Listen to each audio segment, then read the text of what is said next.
Good afternoon, actually, everyone. Thank you very much for joining me for this presentation.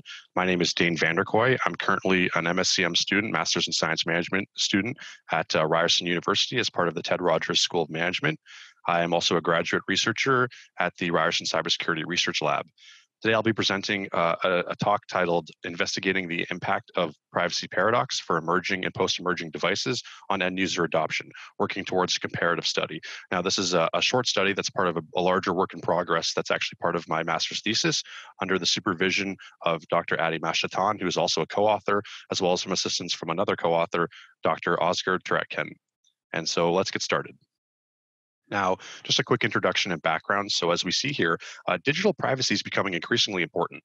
So the disclosure of personal information is kind of a necessary part of functioning in our society. Just take, for instance, this Serene conference. We actually had to verify and download an app on Whova, ensure that all our information was accurate, verifiable before getting sort of access to this conference. And so this is just sort of an example as to how sort of ingrained this sort of process of disclosing information is in our daily lives. As society grows, evolves, sort of new technologies seem to emerge.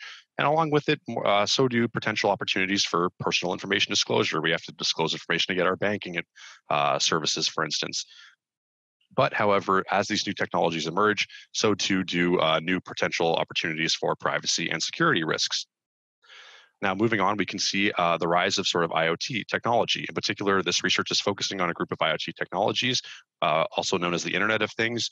Refers to an ecosystem of technologies that rely on sensors, actuators to integrate with the environment around them, enabling for a seamless exchanging and sharing of information across various devices. Now, IoT technologies and devices are being employed in various sectors, including but not limited to commercial sectors such as the military, defense, security, but even agriculture, even retail. We're also seeing beyond the organizational level, also the individual level, such as individual healthcare, personal use, entertainment, for instance. And additionally, this research is more concerned on sort of consumer IoT. One of the trends is we're sort of moving towards the smart home ecosystem. Each new year, we see dozens of new IoT devices add to the market, forming this sort of broader smart home system where all of our appliances and devices are kind of connected to each other, all exchanging information. Relatively new additions, including sort of the smart IoT appliances, fridges, microwaves, dishwashers, and even laundry machines. Perhaps most bizarrely, actually, I saw an article in The Guardian a few weeks ago that there is now actually an IoT male chastity device, if you can believe it. And unfortunately, hackers were actually able to break this device. So as you can see, this is a bit of an issue. Now, in terms of IoT in the future, we can see here that IoT devices sales are on the rise. 2018 globally, 22 billion devices. This is expected to grow to 50 billion by 2030. And in terms of the consumer market, we also see that some growth there. In terms of Canadian statistics, we see the number of IoT installed bases in Canada rising from 28 million in 2013 to 114 million in 2018. If you turn your attention to the right of this graph here, you can see some of the digital penetration and Wi-Fi connected households in the United States from 2015 to 2020. We can see here, not all these devices, of course, are IoT, but if you see smart TV or smart watch or smart speaker, you can see them experiencing relatively rapid growth in terms of penetration rates. Now, in terms of IoT and privacy, despite these growing sales, privacy issues remain a challenge for IoT device manufacturers and researchers alike. In 2014, Ziegeldorf identified 7 major privacy threats posed by IoT technology. These include identification, localization, profiling, interaction and presentation, lifecycle transition, inventory attacks, and linkage. Now, a literature review exploring the privacy-preserving solutions of IoT, conducted in 2017 by Alicia and Renaud, they actually found that IoT research is disproportionately focusing on security concerns and threats posed by IoT technology as opposed to the privacy concerns. So there's a bit of an opportunity cost here. And given that there are already 7 sort of identified major threats, this is a bit of an issue. In addition, when it comes to sort of the adoption behaviors and intentions of individual consumers, we also see some sort of inconsistency here. So while some research has supported the notion that individual privacy concerns may actually impact adoption and usage behavior, such as the case for smart speakers, this study in particular by Qualts in 2018, they found that a very high number of respondents actually were outright refused to purchase or adopt or use a smart speaker, and they were citing sort of privacy concerns and privacy risks. For the case of IoT services, Sue and Lin in 2018 and 2016 conducted 2 studies, but they kind of found a little bit of different results there. So in 2016, they found that privacy concerns actually did not impact the adoption of IoT services. But then in 2018, when they sort of did a very similar study, they found that it actually did. So we see a bit of inconsistency between sort of privacy attitudes, perhaps, and sort of adoption behaviorals or behavioral intentions. This brought in mind, now thinking back to privacy literature, of the privacy paradox. So the privacy paradox is a seemingly paradoxical relationship that manifests between privacy attitudes and privacy-related behaviors. Williams et al. In 2016 suggests that with the sort of rising sales and adoption of IoT technology coupled with this paradox, this would lead to sort of a perfect storm. So what exactly is the paradox for those of you who are not familiar? It's this discrepancy that suggests that, people seem to value their privacy highly when asked, but in turn, when prompted, people often behave in a manner that sort of contradicts their initial privacy attitudes, often willingly disclosing information for sort of low rewards or incentives. And so we sort of had to ask, do people perhaps behave paradoxically with regards to IoT adoption as opposed to disclosure behavior? Or perhaps maybe there's an alternative explanation. So the privacy calculus is actually a model that is used to explore privacy attitudes, intentions, and behaviors. However, it's also been used as sort of an explanation to justify the privacy paradox. Now, I would just like to point out to be unbiased, that there are actually numerous theories that have been used. Privacy calculus is one of the more popular ones. That's why we chose to look at it. And the way this works is this model conceptualizes privacy behavior through a risk-benefit calculus, where an individual weighs the perceived benefits against the perceived risks of disclosing information, and the resulting behavior of disclosure will be dependent on this risk-benefit calculus. So if the individual perceives the benefits as outweighing the perceived risks of disclosing information, then they'll ultimately choose to disclose some information. Now, here's just an overview of some literature that has sort of found evidence that supports the privacy paradox. For instance, Ackerman et al. In 1999 found that the majority of respondents expressed high levels of privacy concern when browsing the internet, but also that many respondents were always or sort of usually comfortable with disclosing personal information, although this did indeed vary depending on the type of personal information being asked. Additionally, another example is in 2001 by Brown. This is sort of an industry-led study done by HP Labs. It was a qualitative-based research, and they found that while people had concerns about online shopping, many were willing to sort of disclose personal information in exchange for a store loyalty card. So you see a bit of that financial incentive there, is sort of drawing people to perhaps disclose information even if they have concerns. The rest of these papers have found things very similar. And so this has sort of established the privacy paradox. Now, I would also just like to point out that there is indeed a body of literature that suggests that the privacy paradox doesn't actually exist, or that they've provided evidence that sort of challenges this notion of the paradox. But for the purpose of this research, we want to focus on the privacy paradox.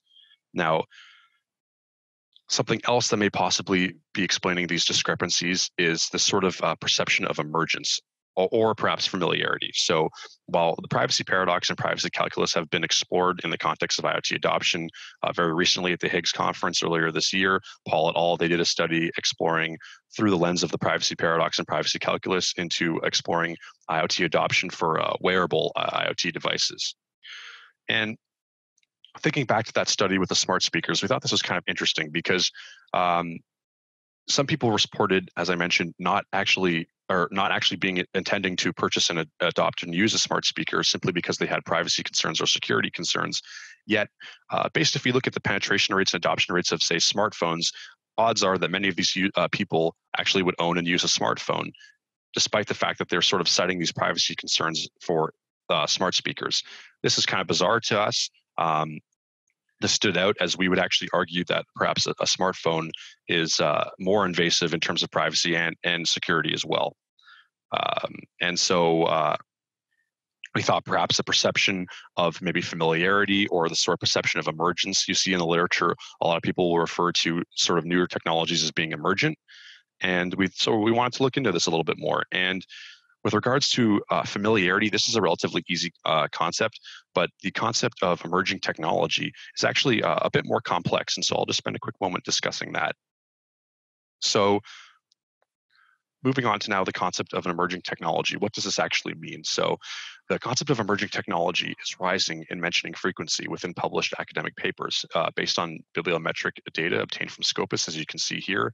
The number of academic papers containing the term emerging technology within their title, abstract, or keywords is actually rising in frequency across since the early 2000s. Despite this increase in mentioning frequency, you would find that a lot of these people who use this word aren't actually defining it or sort of elaborating on this. They simply kind of refer to the technology as being emerging and just sort of throw it away as a bit of a buzzword.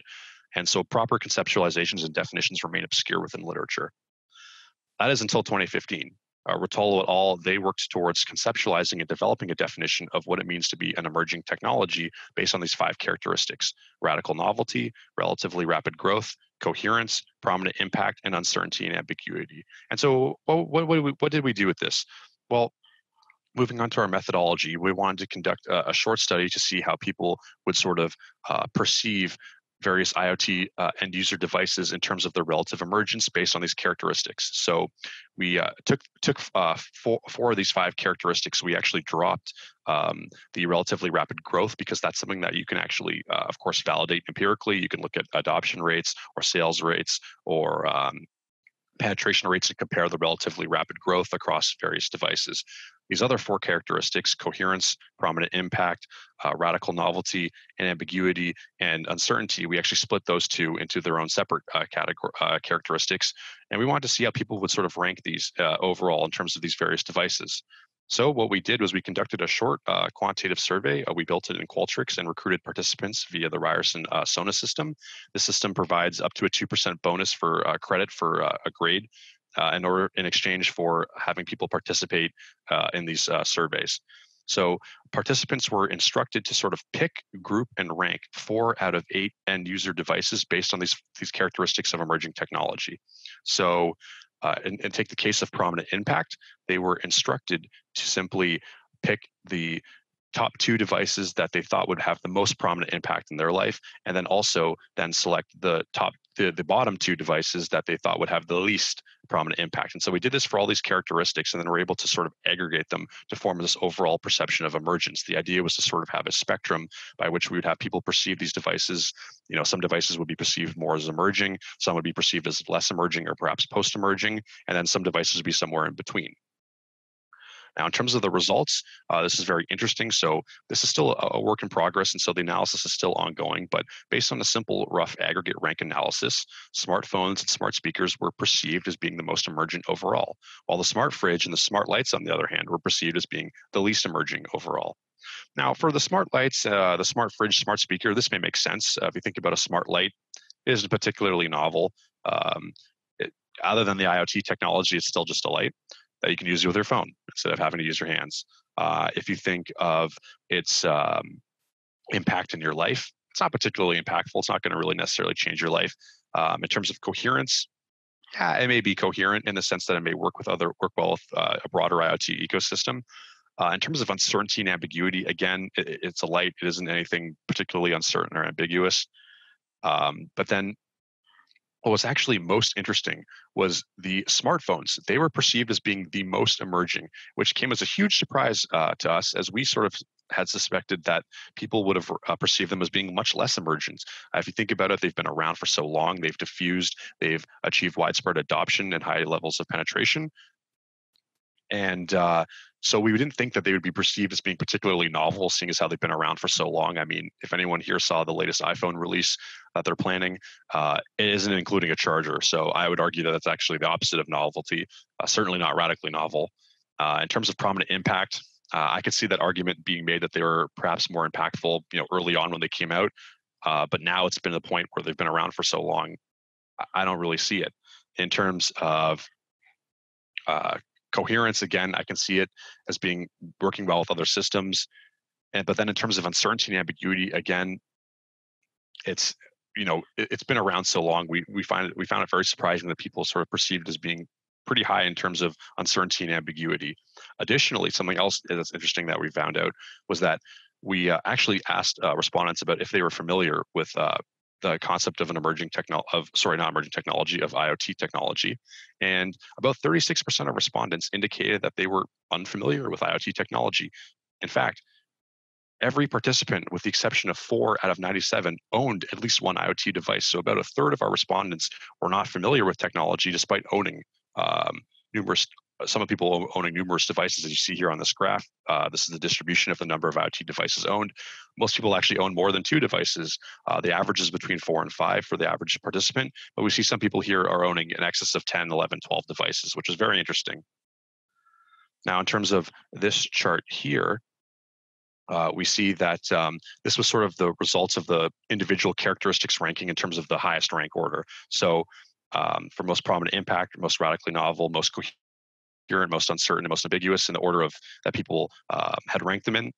And so we see something here that's very interesting, particularly a discrepancy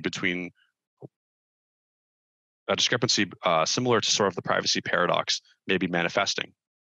At least for the case of smartphones, which is by far the most adopted device, they were actually often ranked highly in terms of being uncertain and ambiguous. Despite this, people are still ultimately choosing to adopt and presumably disclose information on their smartphones, even if they perceive them as being high in terms of uncertainty and ambiguity, especially relative to other IoT devices, which, as I noted earlier, are experiencing sort of lower rates in terms of overall penetration simply because they are newer technologies. Additionally, smartphones were also ranked highest in terms of overall emergence, but they were initially ranked highly in all these characteristics of emergence. And this perhaps suggests that maybe there's sort of a mental calculus manifesting. When examined from this perspective of emergence, we see that perhaps individuals may be weighing perceived benefits such as sort of prominent impact, it's radically novel, it's coherent, against sort of the perceived uncertainty and ambiguity. Now, I'll draw your attention also to the smart speaker. You'll notice that the smart speaker was actually ranked below the smartphone in terms of prominent impact, in terms of radically novel, and in terms of coherence. Yet, for uncertainty and ambiguity, you'll notice that the smart speaker was actually ranked as being higher. And so this may suggest that perhaps this is maybe why people are sort of being more hesitant. Maybe this is exacerbating privacy concerns, as opposed to this smartphone, which has been around for much longer. They're perceiving it as being less uncertain and also more prominent impact, more novel and coherent. So if you view it from sort of the perspective of a calculus, perhaps these benefits are sort of outweighing the drawbacks. Now, in terms of future work, we plan to apply this framework to a larger and much more representative sample, of course. And we also plan to apply this framework in sort of a non-end user context, perhaps more of an organizational or commercial setting. And additionally, as the analysis is still in progress, we used a simple rank aggregate analysis with equal weighting for each of these characteristics, but there are more advanced techniques out there that will require further analysis. And then additionally, we also plan on investigating this concept of perceived familiarity. Perhaps this is maybe the key as opposed to a perception of emergence, since a lot of the respondents, at least with regards to smartphones, didn't really perceive it as being emerging in terms of how we thought they would. So that came as a bit of surprise. And our actual current research is building on this. We plan to actually compare devices based on relative perceived familiarity as opposed to a perception of emergence. And so with that, I will thank you all for your attention. And I will just run over my references quickly. I hope you've all enjoyed my talk, and I look forward to hearing any questions during the Q&A period. And I also look forward to hearing the rest of your presentations. Thank you all very much, and I hope you have a great day.